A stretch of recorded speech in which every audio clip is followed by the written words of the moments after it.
Cashomaniacs.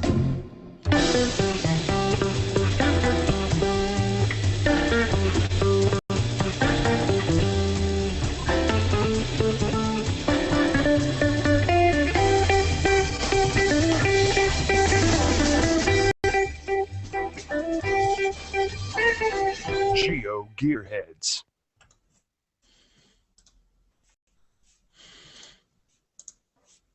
I'm the Bad Cop, thrilled to be back with Daryl W4 for this, the 65th installment of the GeoGearHeads, and the 11th edition of one of my favorites, the Randomize Show.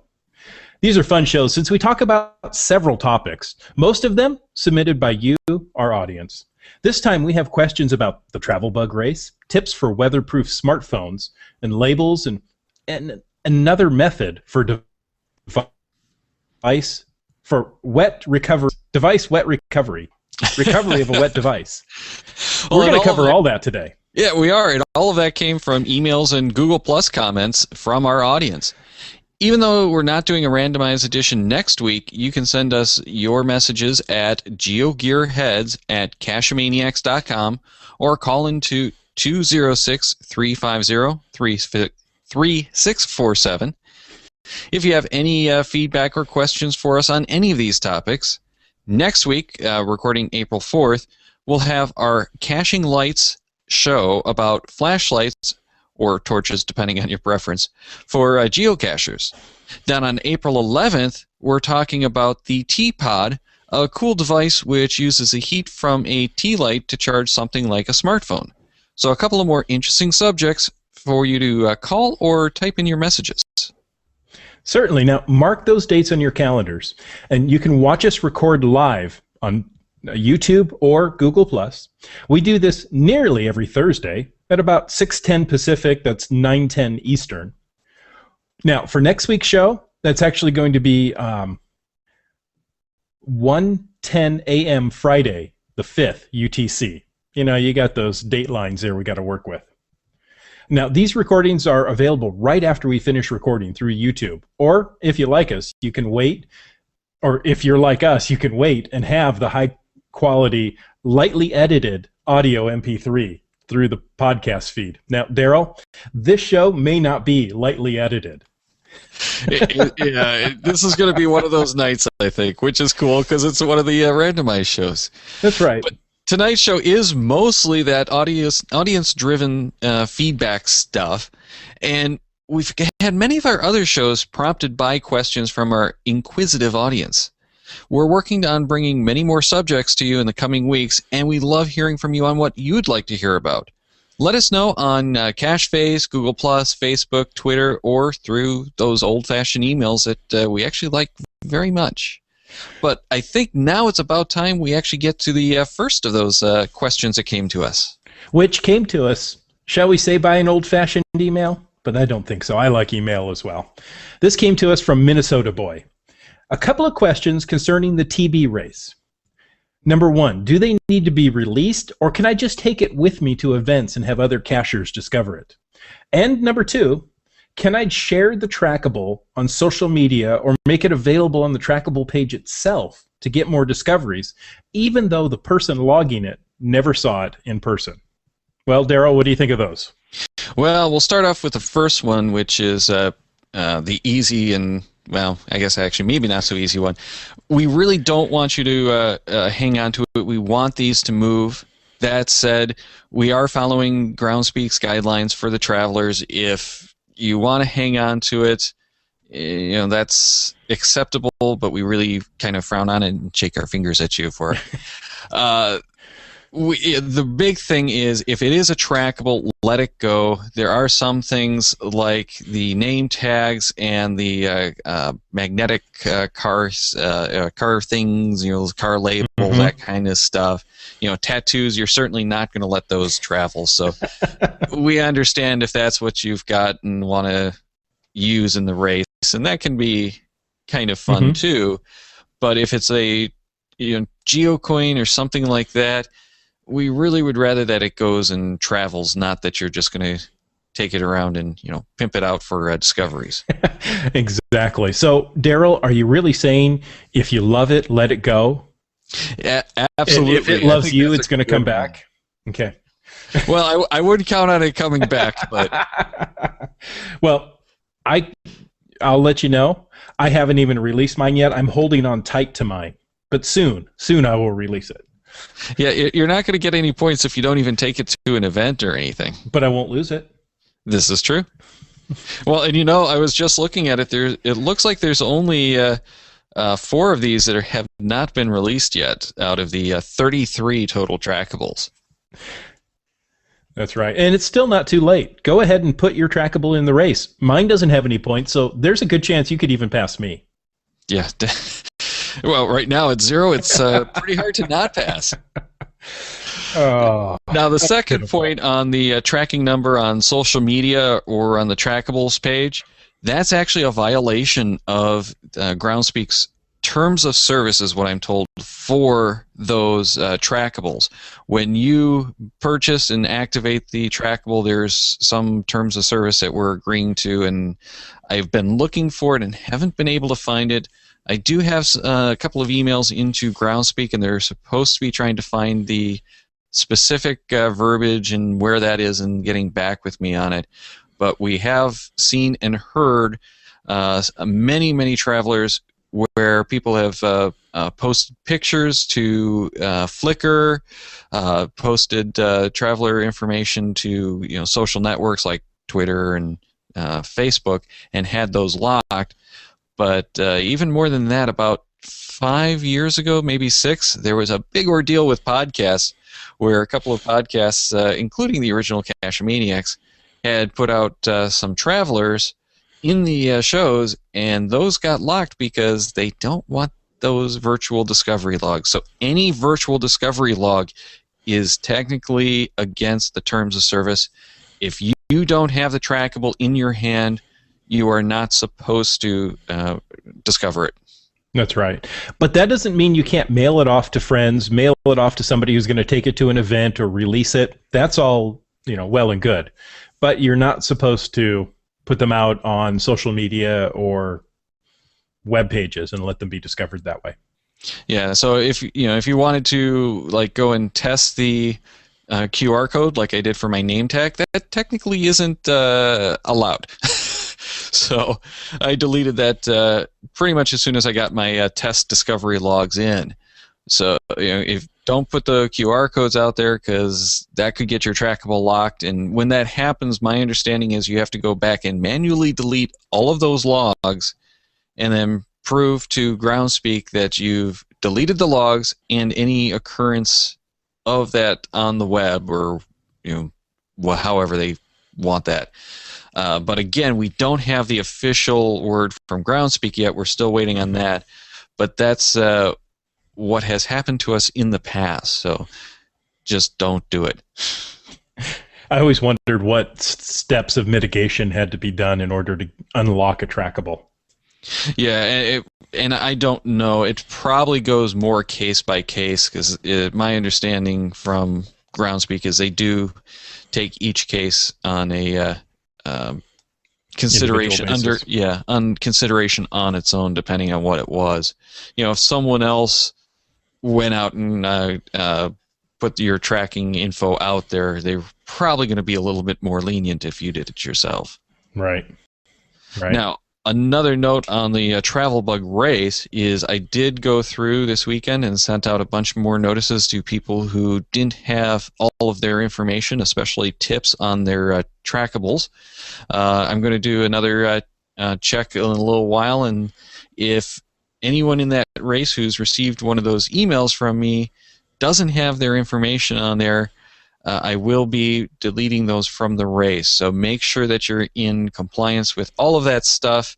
By the time you hear this, they might already have gone through and sent you another email and maybe removed you from the race. So as quickly as possible, and anyone else who's jumping in, just make sure you follow those guidelines that we put out. It's pretty easy, step-by-step, copy-paste, and then you have to come up with your tip, but make sure you have the tip in there, because that's kind of the whole point of this race, is to share those cool tips. Exactly. Daryl, I'm the bad cop. That sounds like my job rather than yours. Hey, I'll be happy to turn that over to you. I just had to throw that in there. Okay. Well, let's move on to our next one, which is from No Name Yet 202, who emailed us and said, I was listening to your show the other day, GeoGearHeads 63 Tools of the Trail #1, and you mentioned you should always take a dry bag for your phone. I'd like to say I don't have to worry about that. My phone is a Samsung Galaxy Rugby Pro, which is a ruggedized smartphone.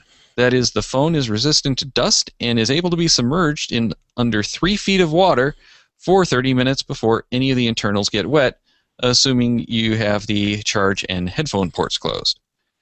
When I was doing my research, I even saw a video of them dropping it into a fishbowl, then calling the phone.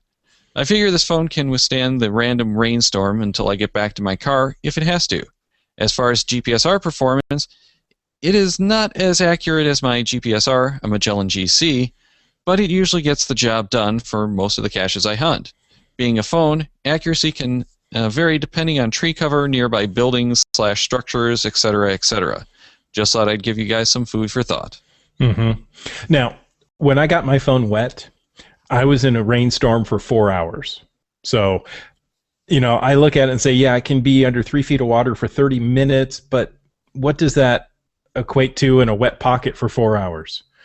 So, yeah, I would still err on the side of caution and take that dry bag with you. Yeah, it's nice, simple, and like we mentioned before, it can also be useful for things like the wallet if you need to. But I will say that there are some smartphones out there, and I completely forgot about it when we were talking about it on the show, that are ruggedized. And the same thing's true of laptops and tablets. These are ones that are built for sometimes people on construction sites. Sometimes it's just built for people like us who want to do a little bit more outdoorsy stuff. The trade-off typically is you won't get the performance and you won't get the screen size. One of the things that you have to remember is when you get those nice big 4, 5, 6-inch screens, the bigger those go, the easier it is for those to be smashed by a rock or shovel or backhoe, whatever. So in order to make them a little bit more rugged and to make the package more manageable, because they get much bigger when you add in all of that shock-proofing and waterproofing, they will have smaller screens. They usually have slower processors, in part because they don't dissipate heat as well. So you are going to give up some of those niceties if you're willing to do that. It's worth taking a look at those phones, and some of those are actually on the we'll call them economy carriers, at least here in the U.S. You can pick up some of those ruggedized phones on the pay-as-you-go plans, and they're a great choice if you want the phone primarily to do geocaching. So something to take a look at. That's a really good thought. Now, I do have to throw it out there. If you've had a phone destroyed by a backhoe, call in to 206-350-3647 and let us know how that happened. So, if you have a YouTube video, email us that link because we want to watch that too.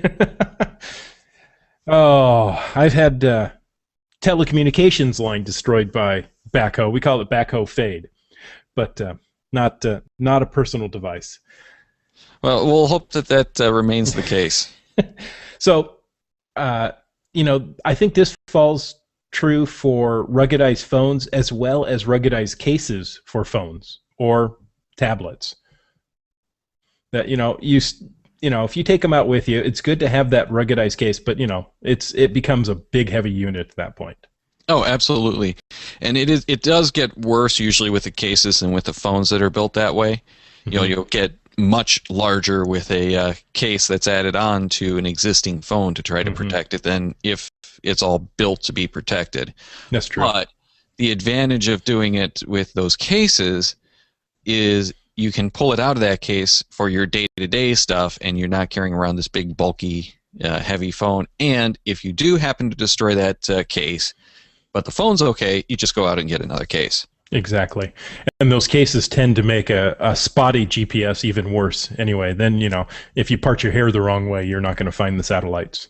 Yeah, very true. And that actually brings up a good point that one of my buddies has an iPhone 5 Verizon, got one of those big ruggedized weatherproof cases, and discovered it killed the signal quality.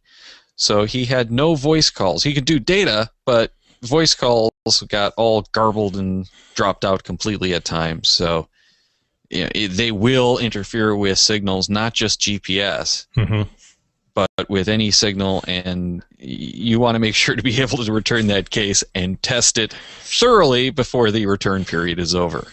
Good point. I'd never considered that. And so if you want a case to be left alone, go consider one of these. Yeah, my phone was on. I never got a call. I don't know what happened. Yeah, well, hey, but it works perfectly for his GPS and for using the data. So, if you're like most of us who avoid using the phone, it's a perfect case. There you go. Oh, okay. Let's change topics here. Hot Rod 205 sent us a message via email.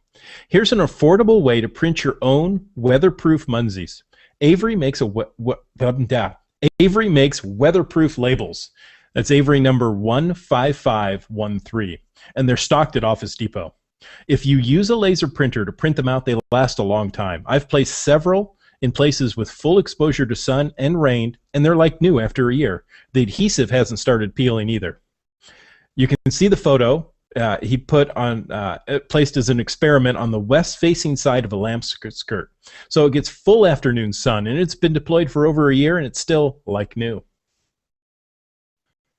Well, you can only see the photo if you're watching our YouTube stream, or the live stream.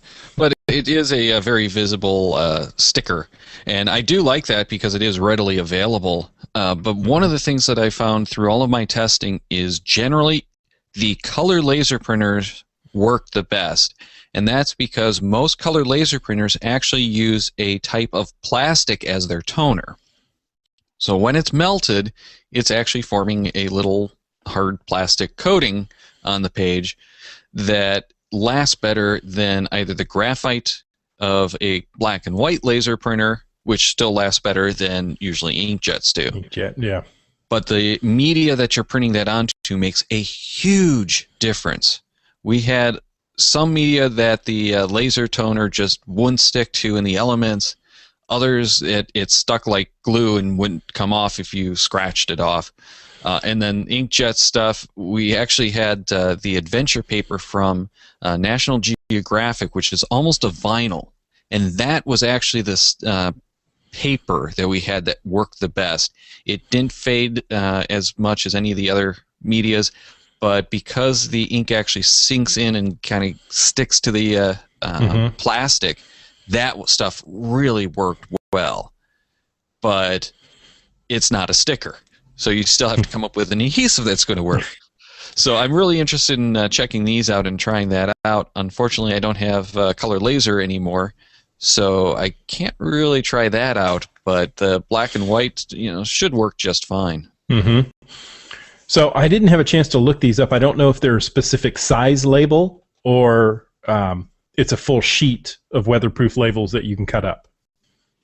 Yeah, I didn't really look at that so much, and quite frankly, I really don't care too much anymore.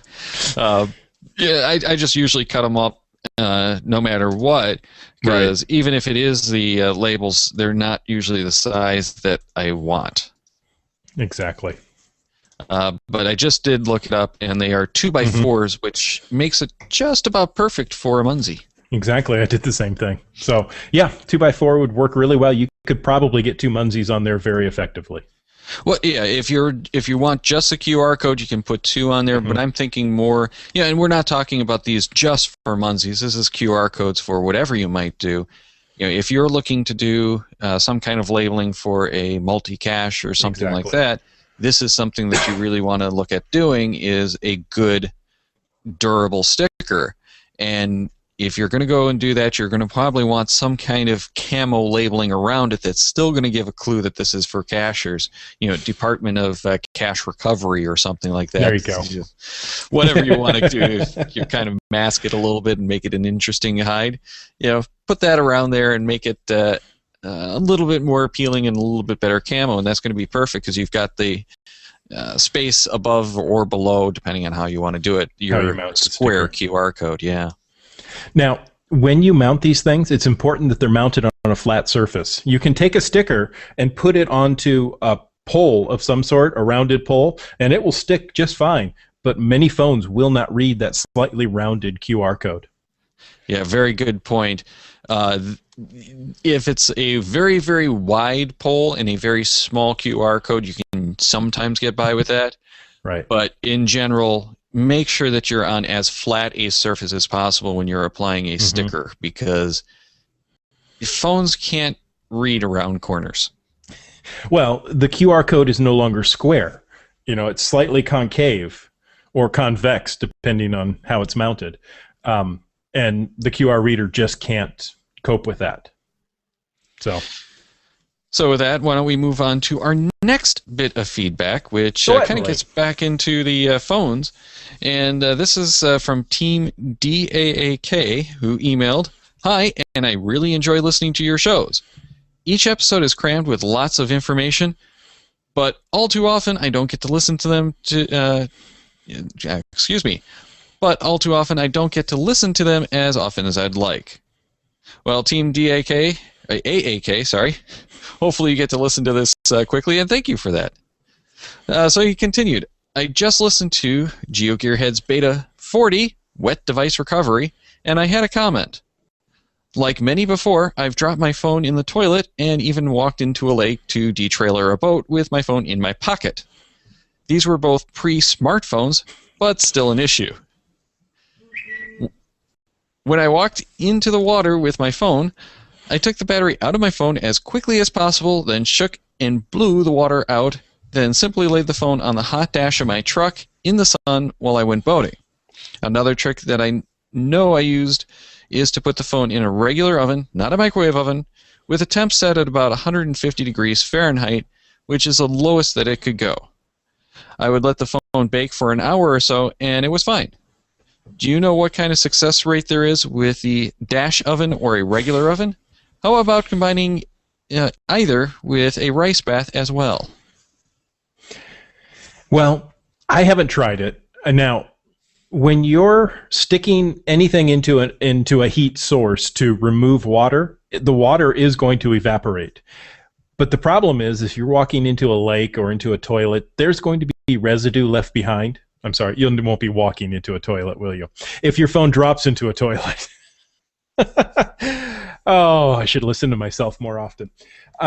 There's going to be residue in the water. Even just tap water has minerals in it. And when the water is evaporated, it leaves those minerals behind. It's a basic process. So by just drying it out, you may be leaving those minerals behind, which are going to create new circuits and cause a problem. Now, the oven shouldn't cause any damage to your device, but really to get it dry, you're probably going to need to leave it in overnight or until done, maybe something like a golden brown. Definitely do not use a hairdryer. The heat is too focused. Yeah, I would imagine the dashboard method could be really dangerous too, because you're kind of focusing the light on the back and or on the face of it, and the light can do damage to the device as well. So, yeah, I would say overall it's probably not a good idea, and I have heard a few different sources, but I couldn't really find anything when I did a quick search and haven't had the chance to do my more exhaustive Googling of it. But I've heard several people say that this you don't want to really do the whole oven thing, because that can be rather dangerous. Well, it depends on your device. If you can get the battery out of your device, it's going to be better. An iPhone or some of the tablets where you can't remove the battery, it still basically is operating, and you don't want it in an oven at those temperatures. Well, that's an excellent point, and one of the other factors is whenever you have the battery, the lithium ions, the lithium polymer batteries, heat becomes a major factor, and they can actually explode. Those should never be exposed to heat. Ask Boeing. Yeah. Boeing just had a major issue with that. There's been issues in all kinds of places, including here in the U.S., where people have gotten the unofficial batteries that weren't up to the manufacturer's specifications and have exploded and gone popping across the room as they were charging at night and injured people. There was a rather famous one many years ago in China where he had picked up a phone from one of the authorized suppliers over there, but it was using unauthorized components, and it exploded in his pocket and caused him great bodily harm. I've heard of phones, phone batteries catching on fire in a car, but that's been circumstantial. I haven't actually known anybody. Now, yeah, that's a good thing.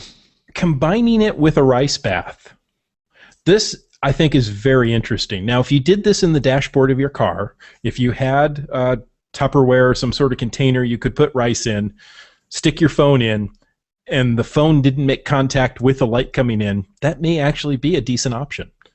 Yeah, it could be. And it kind of reminded me of what we used to do with trying to dry our negatives back in the days of the darkroom. One of the best devices you could get to dry your negatives was actually just a cold room temperature, not like cold, but a room temperature fan that blew air through a desiccant pack. And when you were done, you take that desiccant pack and throw it in the oven to bake out any moisture that it had picked up.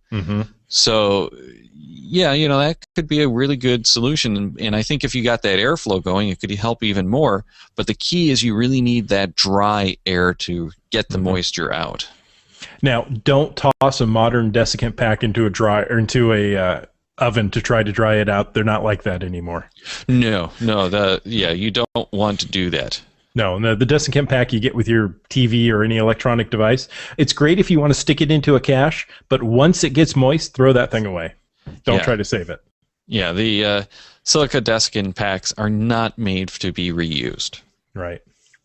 So, you know, putting a phone into a rice bath and putting it in the oven, that may not be a bad idea.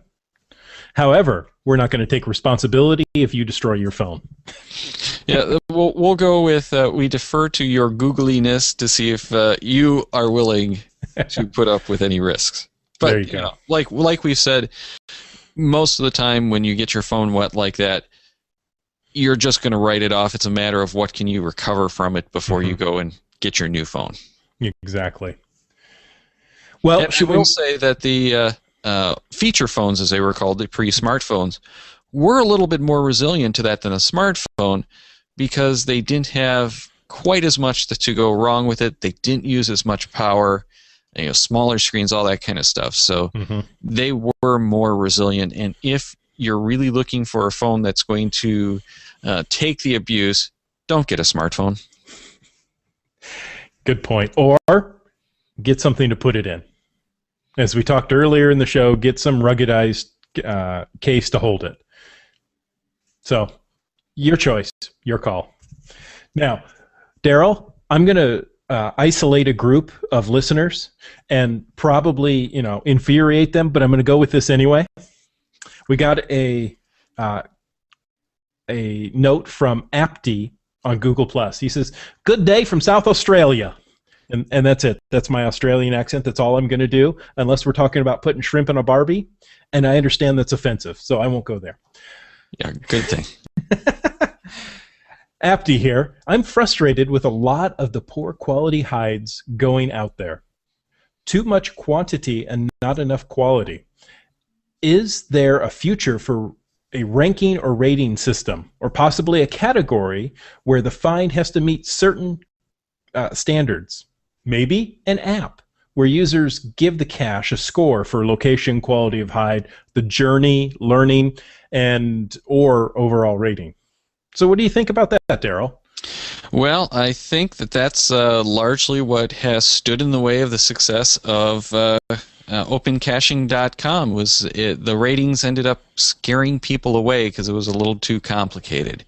Groundspeak went the other route and just hoped that, they want a little bit more than that, but they kind of hoped that the favorite points would allow the cream of the crop to float to the top.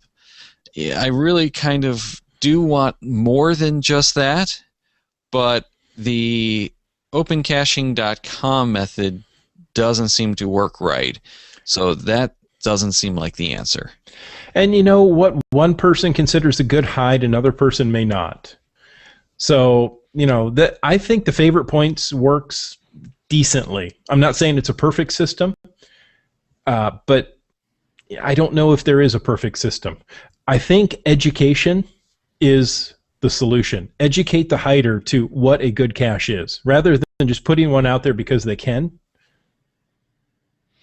Yeah, there's part of the problem is that there's a time and a place where you do want the caches that are the little park and grabs for things like the power trails, which is its own type of caching, but those caches can't really stand on their own.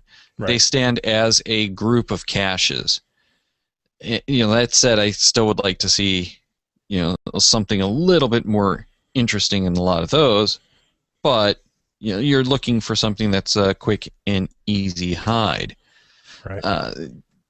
The problem really to me, though, is we have that type of hide, those quick and easy hides, is what most people are finding. So that's what they're going to go out and hide. You hide what you find. If you don't find good quality caches, you're not going to hide good quality caches. So you have this downward spiral, and I really do think that that's a lot of what it is. And people outside of the listing services have tried to tackle this problem, but if it's not part of the listing service, it's not really going to get a whole lot of traction.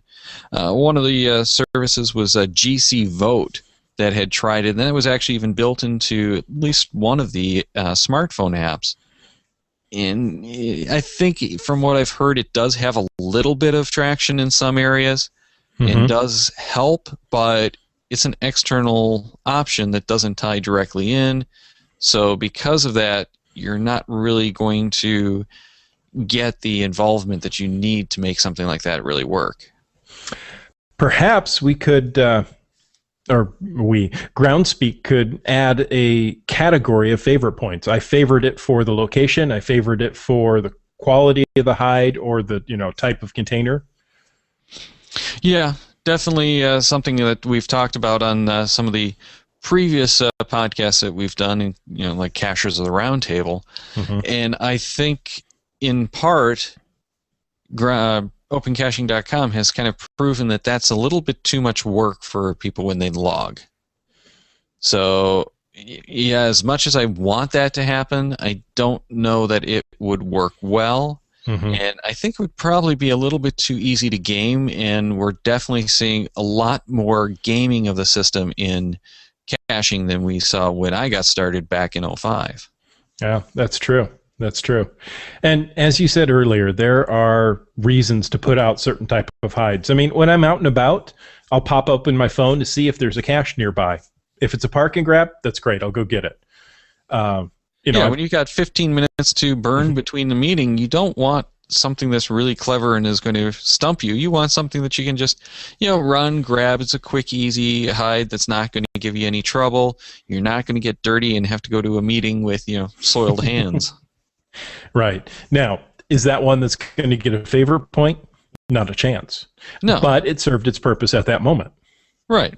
And that's one of the things that I do like about geocaching is it gives me something to do is, the little fix here and there. And, when you're jonesing for a cache, when you're going for things like the, full year streaks or more, there's many people I've heard now doing the 1,000-day plus streaks, and that just I think about how tough it would be to hide 1,000 very good caches, and you assume that's going to be a little over 3 years, so maybe they could turn those over. But that's someone has to hide essentially a very good cache every day for 3 years. Yes, that doesn't seem very likely. It's not going to happen.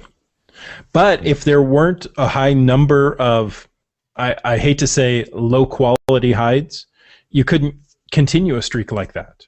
Not every day can I go climb a mountain to get that cache that's up there that is really a good quality cache and a great location. Yes, so it does take a mix.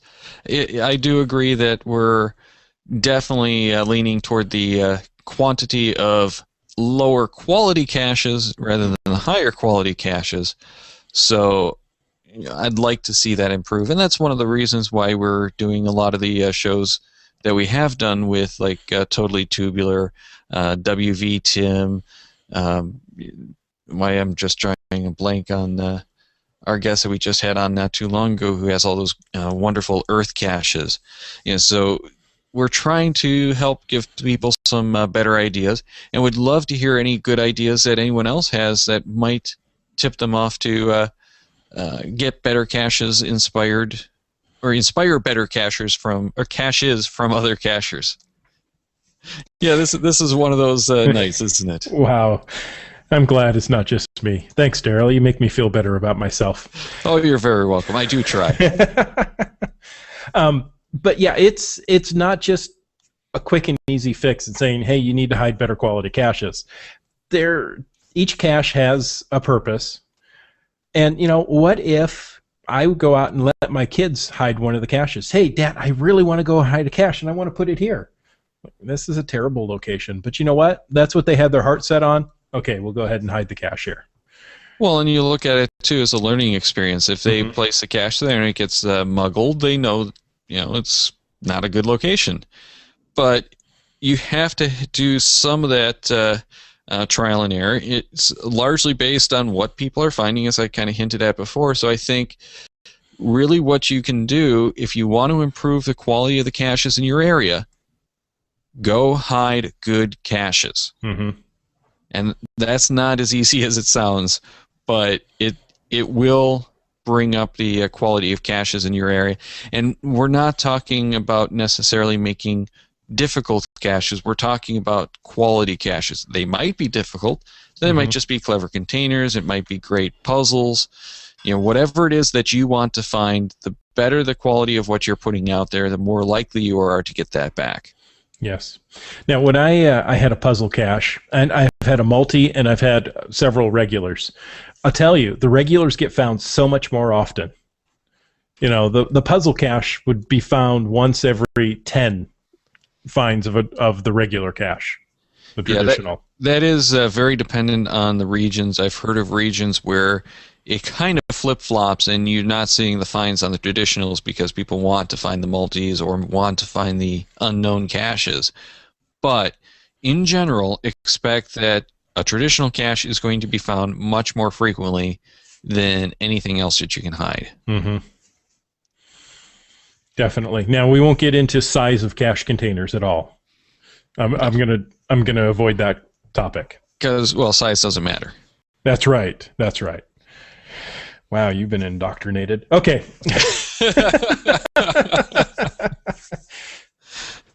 Yes. Large caches are far better. This is all I'm saying. Well, I think with that, we're going to call it a night. So check the Cache-A-Maniacs website at cacheamaniacs.com for more on the GeoGearHeads, including show notes for this and all of our episodes. We love hearing from our listeners, so please leave us feedback by calling 206-350-3647, by emailing geogearheads at cacheamaniacs.com, or through social media. Your support helps keep the Cache-A-Maniacs shows coming. Please consider making a PayPal donation through the link on our website to support the Cache-A-Maniacs shows. GeoGearHeads is produced by Kryn Stuffenauer and Daryl Wattenberg. This show is copyright 2013 by Daryl Wattenberg, all rights reserved.